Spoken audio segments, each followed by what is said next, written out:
नमस्कार। माली समाचार हिंदी में आपका स्वागत है। मैं दिनेश माली। कृषि मंत्री कोकाटे ने विवादास्पद टिप्पणी के लिए किसानों से मांगी माफी, कहा यह अनजाने में हुआ। आइए जानते हैं विस्तार से। महाराष्ट्र के कृषि मंत्री मणिकराव कोकाटे ने अपनी विवादास्पद टिप्पणी के लिए रविवार को किसानों से माफी मांगी। उन्होंने कहा कि यह अनजाने में हुआ। अगर किसान मेरी टिप्पणी से अपमानित महसूस कर रहे हैं और उनकी भावनाएं आहत हुई है तो मैं उनसे माफी मांगता हूं।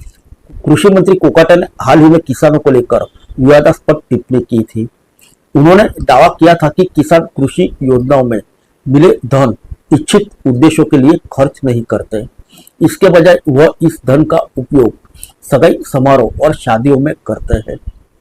रामनवमी के अवसर पर रविवार को कृषि मंत्री कोकाटे ने नासिक के बहुचर्चित कालाराम मंदिर पहुंचे, जहां उन्होंने पहले दर्शन किए और बाद में किसानों से माफी मांगी। कोकाटे ने कहा यह अनजाने में हुआ है।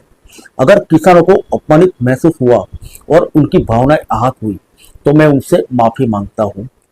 राष्ट्रवादी कांग्रेस पार्टी के मंत्री कोकाटे नासिक में सिन्नर निर्वाचन क्षेत्र से विधायक है। कोकाटे ने कहा कि पिछले 8 दिनों में महाराष्ट्र में बेमौसम बारिश हुई, जिससे किसान प्रभावित हुए।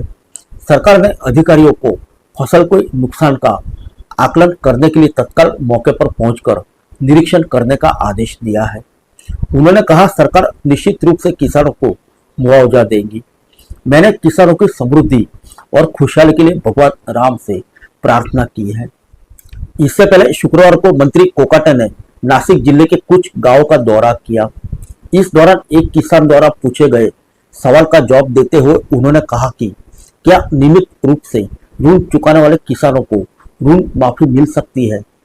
मंत्री ने पूछा, ऋण माफी मिलने के बाद आप पैसा का क्या करते हैं? क्या आप इसे कृषि में निवेश करते हैं?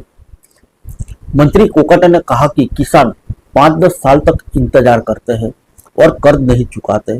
सरकार आपको खेती में निवेश करने के लिए पैसा देती है। यही पैसा पानी की पाइपलाइन, सिंचाई और खेत के तालाबों के लिए है। सरकार पूंजी निवेश करती है। क्या किसान ऐसा निवेश करते हैं? उन्होंने दावा किया कि किसानों का कहना है कि उन्हें फसल बीमा का पैसा चाहिए, लेकिन वे इसे सगाई समारोह और शादियों में खर्च कर देते हैं। कोकाटे के इस बयान पर महाराष्ट्र कांग्रेस अध्यक्ष हर्षवर्धन सपकाल ने उन पर निशाना साधा। सपकाल ने शनिवार को मंत्री पर किसानों का अपमान करने का आरोप लगाया, साथ ही उन्हें मंत्रिमंडल से बाहर करने की मांग की। सपकाल ने कहा कि क्या सरकार किसानों को वित्तीय सहायता देकर कोई उपकार कर रही है? यह जनता का पैसा है, मणिकराव कोकाटे के परिवार का नहीं है। फिर मिलेंगे अगले बुलेटिन में अन्य किसी खबर के साथ। तब तक के लिए इजाजत दीजिए। नमस्कार।